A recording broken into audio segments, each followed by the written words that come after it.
চৌধুরী শতবর্ষে তার লেখা কবিতা কানকাটার ছড়া।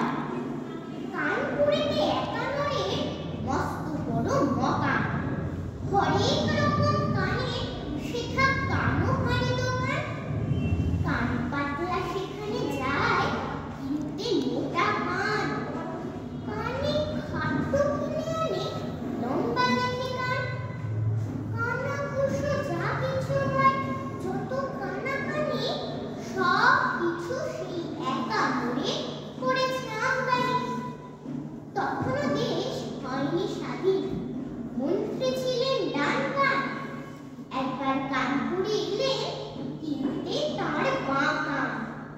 একা মরে বললে, দেখুন সময় দিতে হবে, মন্ত্রীর কান আনতে গেলে দিল্লি যেতে হবে। এই না বলে একা মরে দিল্লি দিল ভাটা। 6 দিন পরে ফিরে এলো চক্ষু ফাটা ফাটা, বললে